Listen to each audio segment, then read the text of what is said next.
কোরআন ও হাদিস থেকে জ্ঞানগর্ভ আলোচনা পেশ করবেন জামিয়া ইসলামিয়া ইসলামাবাদ মাদ্রাসার সিনিয়র মুহাদ্দিস হযরত মাওলানা মুফতি হাবিবুর রহমান সাহেব দাওয়াত বারাকাতুহুম।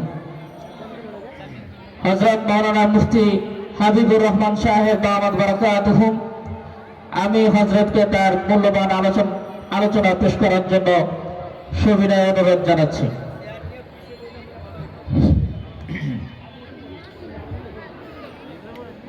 আসসালামু আলাইকুম ওয়া রাহমাতুল্লাহি ওয়া বারাকাতুহু। আলহামদুলিল্লাহি ওয়া কাফা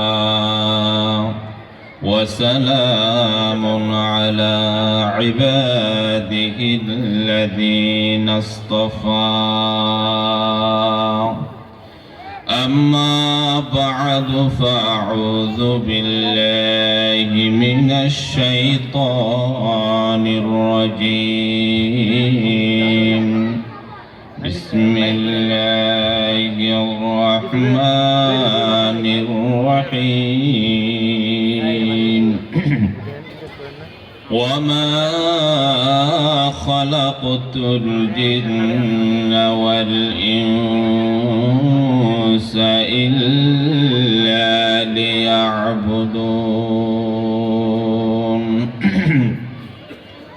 وعن ابن عباس رضي الله تعالى عنه قال قال رسول الله صلى الله عليه وسلم اغتنم خمسا قبل خمس شبابك قبل حرمك وصحتك قبل سقمك وغناك قبل فقرك وفراغك قبل شغلك وحياتك قبل موتك أو كما قال النبي عليه الصلاة والسلام. اللهم صل على محمد وعلى آل محمد كما صليت على إبراهيم وعلى آل إبراهيم إنك حميد مجيد. اللهم بارك على محمد وعلى آل محمد كما باركت على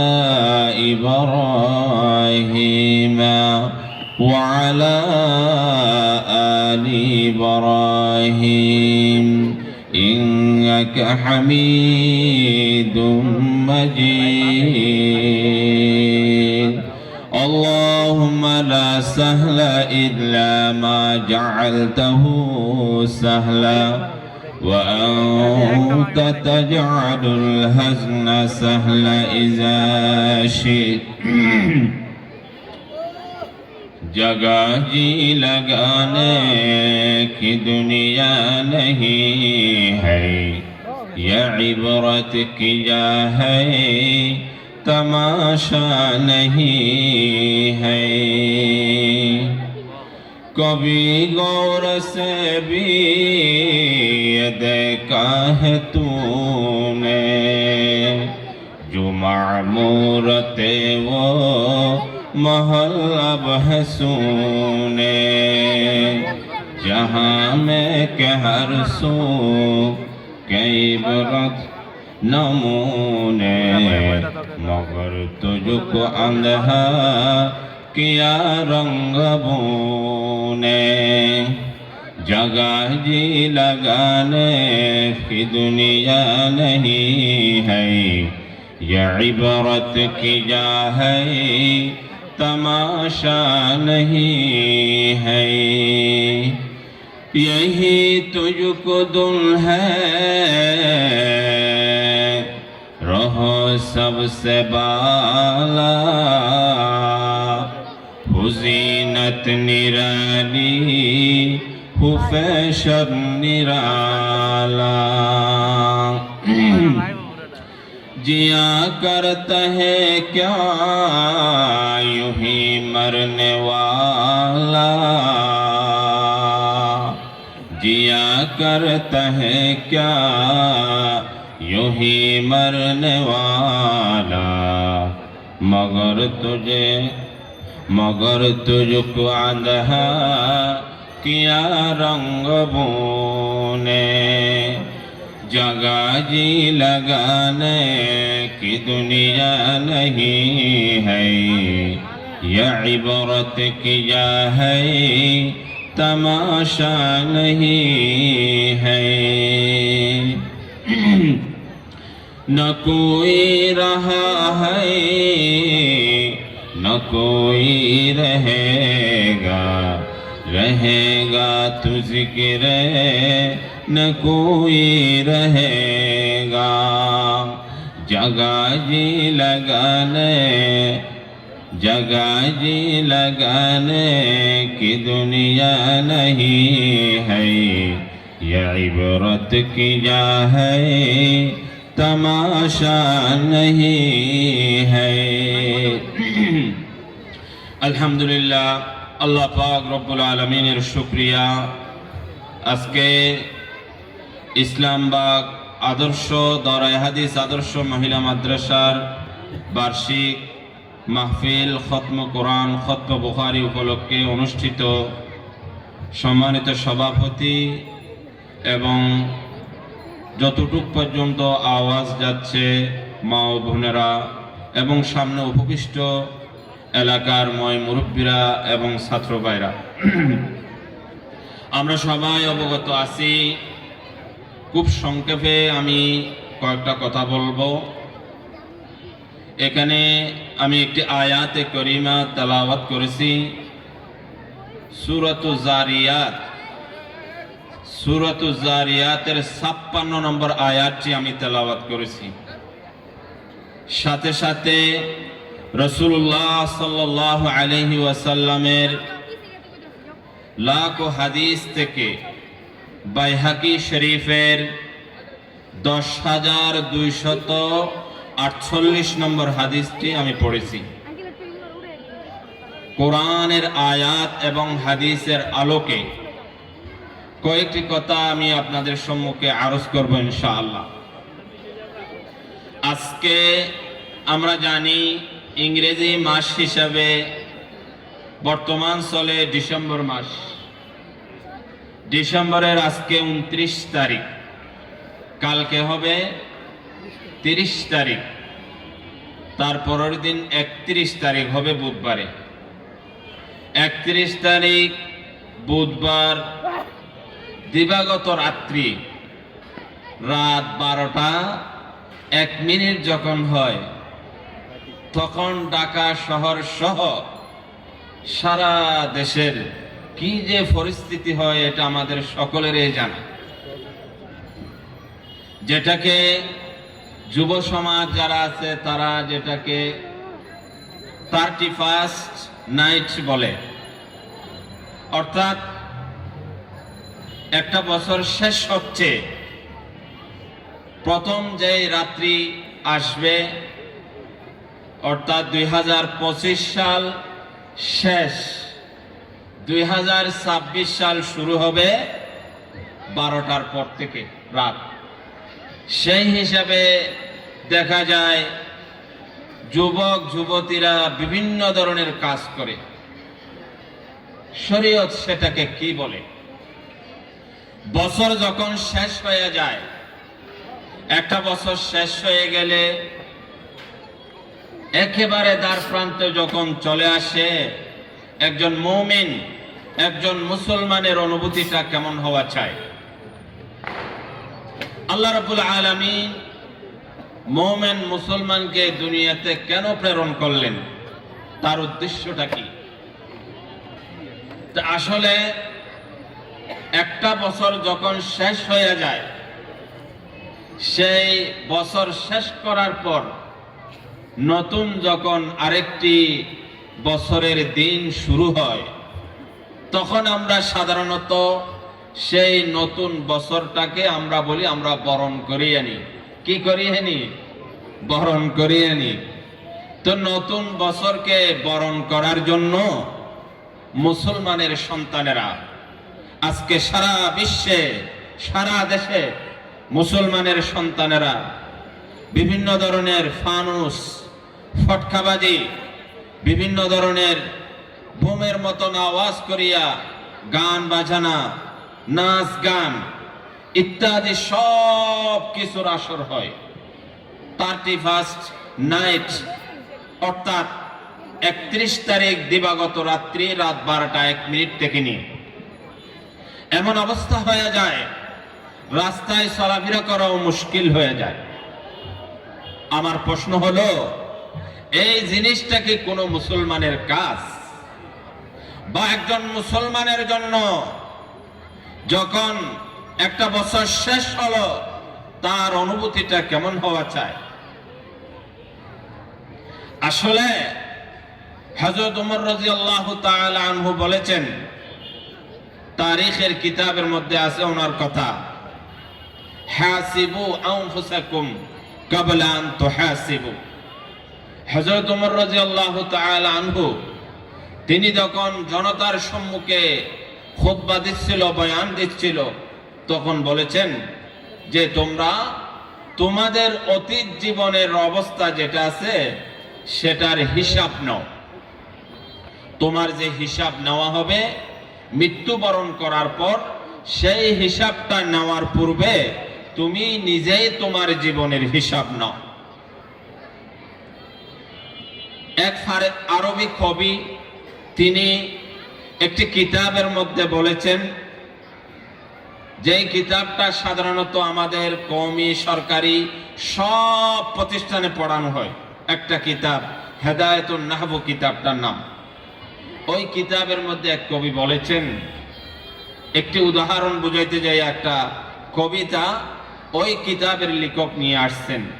তিনি বলেছেন, ইয়াসুরুল মারআ মা যাহাবাল লায়ালি ওয়া কানা যিহাবুহুন্না লাহু যিহাবা।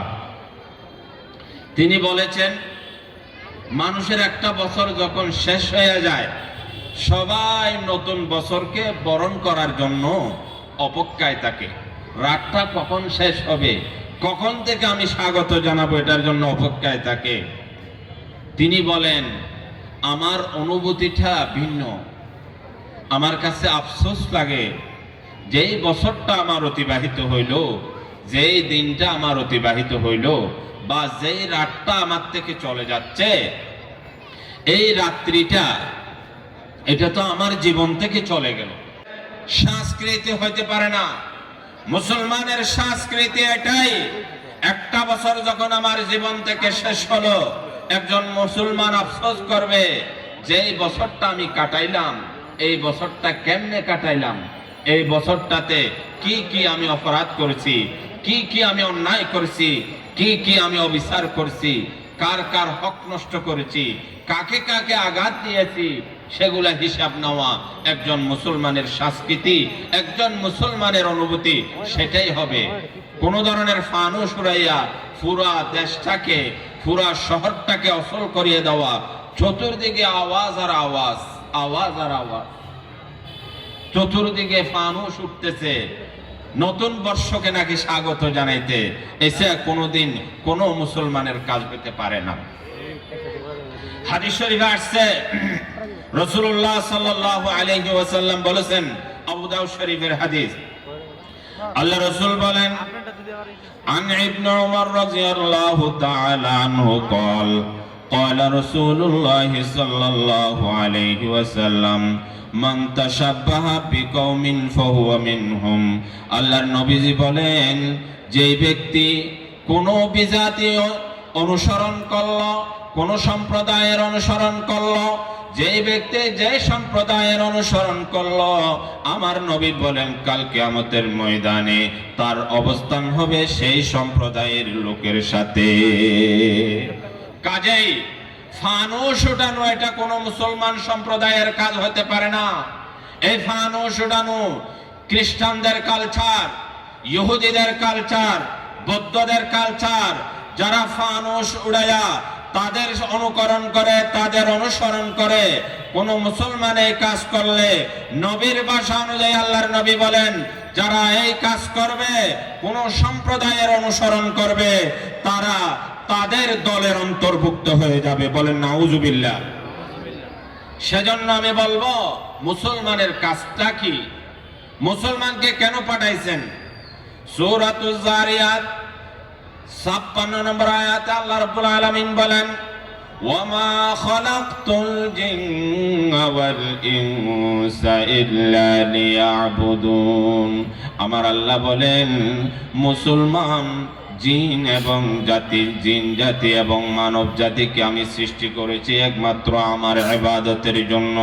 আল্লাহ মানব আর দানবকে সৃষ্টি করছে কিসের জন্য? আল্লাহর ইবাদতের জন্য। কি করার জন্য? আল্লাহর ইবাদত করার জন্য, নাকি অযথা সময় নষ্ট করার জন্য? আল্লাহর ইবাদতের জন্য। তো আল্লাহর ইবাদত হলো আল্লাহর পরিচয় লাভ করা।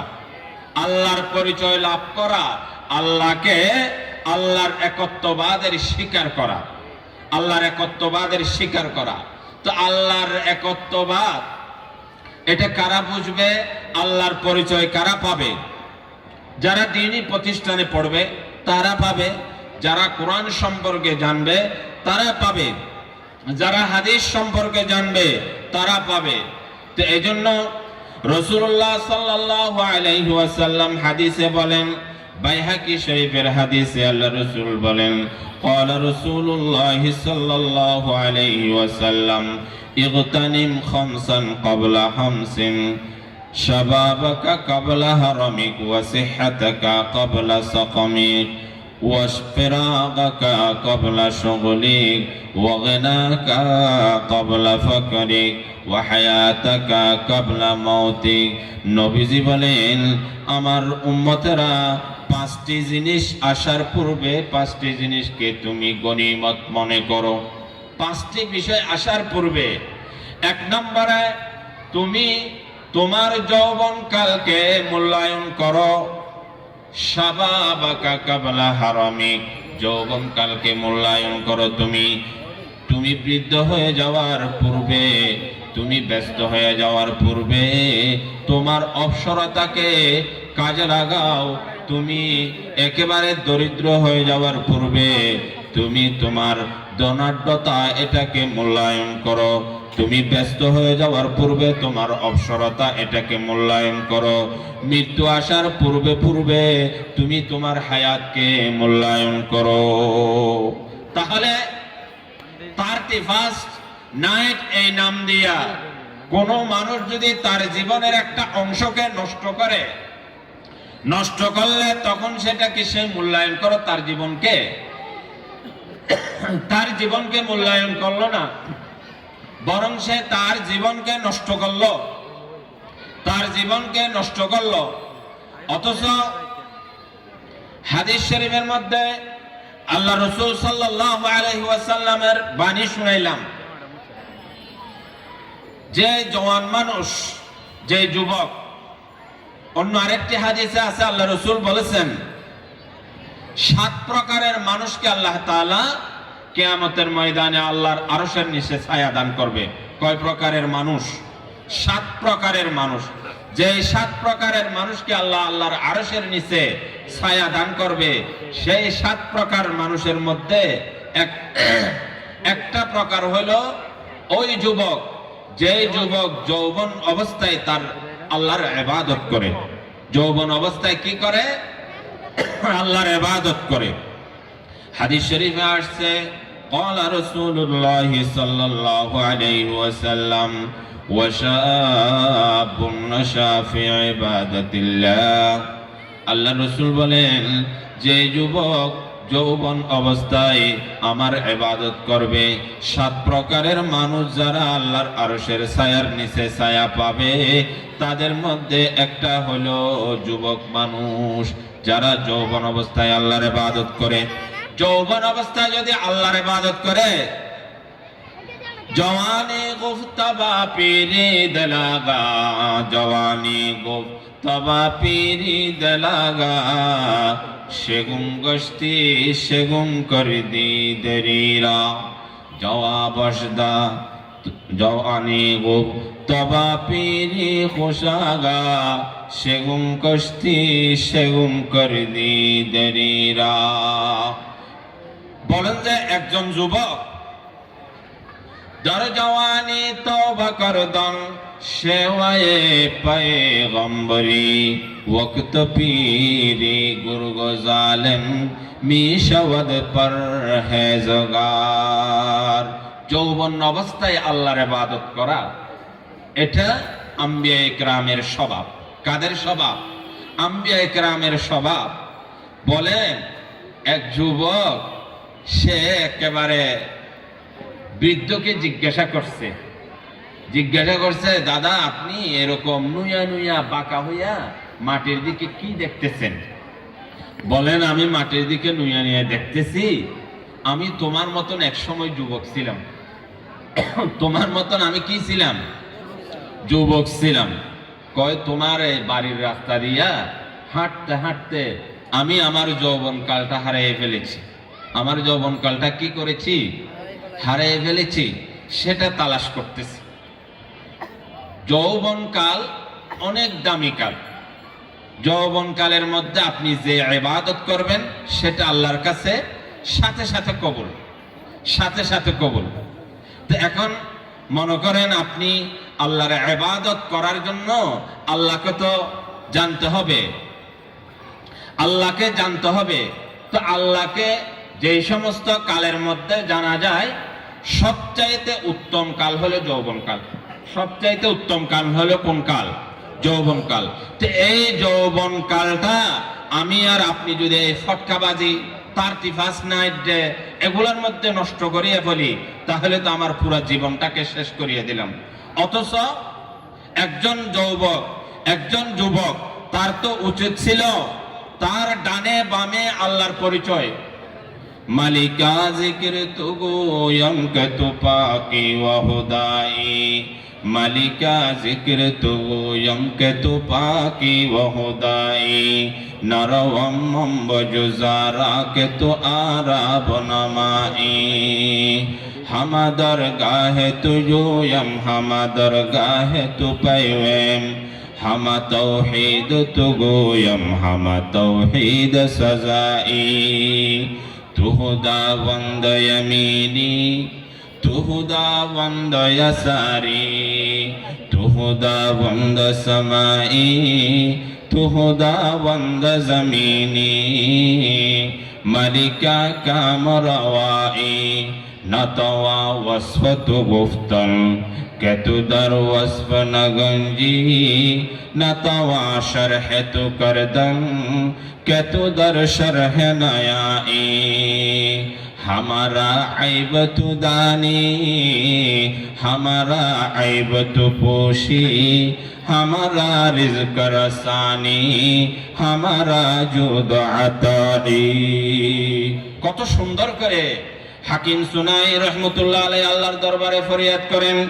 তিনি বলেন, আমার ডানে আল্লাহ, আমার বামে আল্লাহ, সামনে আল্লাহ, পিছনে আল্লাহ, উপরে আল্লাহ।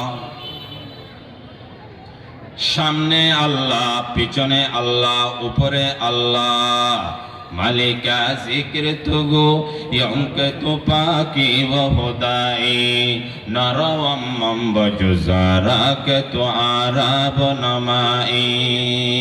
তিনি বলেন, আমি তো প্রত্যেক দরবারে গেছি, বাজারে গেছি, মাঠে গেছি, হাটে গেছি, ময়দানে গেছি, যত জায়গায় গেছি, সব জায়গার মধ্যে আমি আমার আল্লাহকে দেখতে পাই। তুহুদা ওয়ান্দ ইয়ামিনী তু খুদাবন্দ ইয়াসারি তু খুদাবন্দ জমিনি তু খুদাবন্দ সামাই। জমিনে কে? আল্লাহ। উপরে কে? আল্লাহ। ডানে কে? আল্লাহ। বামে কে? আল্লাহ। সব জায়গায় আল্লাহ আল্লাহ আল্লাহ। ইচে শিরিন নাম, আল্লাহর নাম সব জায়গায়, উপরে নিচে। একজন যুবকের তো টাকা চাই, এটাই আমি আমার আল্লাহকে ডানেও দেখতে পাই, বামও দেখতে পাই, পিছনে দেখতে পাই, সামনেও দেখতে পাই। কোন মুমিন মুসলমান ঈমানের অবস্থায় তাকিয়ে কোনোদিন 31 নাইট পালন করতে পারে না, ঠিক কিনা? 31 নাইট পালন করা কোন মুসলমানের কাজ না, কোন মুমিনের কাজ না। মুমিনের কাজ হলো আল্লাহর পরিচয় লাভ করিয়া, আল্লাহকে চিনিয়া, আল্লাহর পরিচয় লাভ করিয়া থাকতে হবে। এই জন্য আল্লাহর নবী বলেন যখন আপনি যখন যৌবন অবস্থায় থাকবেন, আপনার যৌবন কালকে মূল্যায়ন করেন। যৌবন অবস্থায় কি? যৌবন কালকে কি করতে হবে? মূল্যায়ন করতে হবে। আপনি যখন একটু অবসর হবেন, বন্ধ থাকবে, সরকারি ছুটি, তখন আপনি কি ফটকাবাজি করবেন নাকি আপনি বেড়ি লইয়া ঘুরবেন? আপনি ফটকাবাজি করা, এরকম করা, এগুলো কোনো মুসলমানের কাজ না। মুসলমানের কাজ হলো অবসর অবস্থায় মসজিদে নামাজ পড়বে, কোরআন তেলাওয়াত করবে, দিন প্রতিষ্ঠার জন্য ফিকির করবে। এটাই হলো মুসলমানের কাজ। যখন কোনো মুসলমান কোনো সমস্যায় পড়বে, তখন আল্লাহর কাছে চাইবে। কার কাছে চাইবে? অবসর পেলে দূর দিয়ে অন্য জায়গায়। হাদিস শরীফে আসছে, ক্বালা রাসূলুল্লাহি সাল্লাল্লাহু আলাইহি ওয়াসাল্লাম, ইযা সাআলতা ফাসআলিল্লাহ ওয়া ইযা ইসতাআনতা ফাসতাইন বিল্লাহ। কোন কিছু যখন চাইবো, কার কাছে চাইবো? আল্লাহর কাছে চাইবো।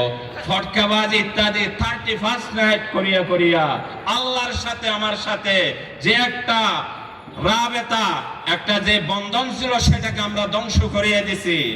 আইলাকায়ে তু জবাবে হর সওয়াল, আইলাকায়ে তু জবাবে হর সওয়াল, মুশকিল আজ তু হর সওয়াদ কিলকাল। আল্লাহর কাছে যেটা চাবো সেটা তো পাওয়ার কথা, কেন পাই না? না পাওয়ার একমাত্র কারণ হলো আমরা সবাই আল্লাহর থেকে দূর সরিয়ে গেছি। এই জন্য আইলাকায়ে তু জবাবে হর সওয়াল, মুশকিল আজ তু হর সওয়াদ কিলকাল।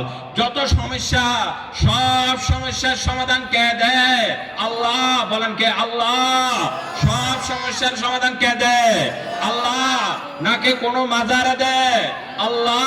না কোনো বাবায় দেয়? কে দেয়? আল্লাহ। সব কিছুর সমাধান দিতে পারে একমাত্র আল্লাহ।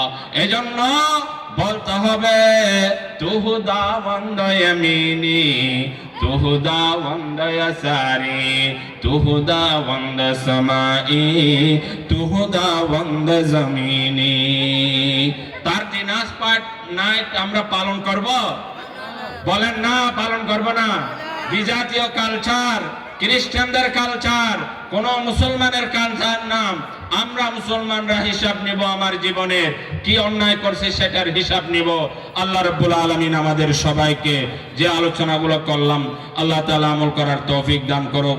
আমাদের মাদ্রাসার ইসলাম বাগ আপনাদের প্রাণপ্রিয় প্রতিষ্ঠান। এই প্রতিষ্ঠানের আগামী এই মাঠে হবে ইনশাআল্লাহ 1 তারিখ, অর্থাৎ বৃহস্পতিবার দিবাগত রাত্রিতে ইসলামবাগ জামি আপনাদের প্রাণপ্রিয় প্রতিষ্ঠান। এখানে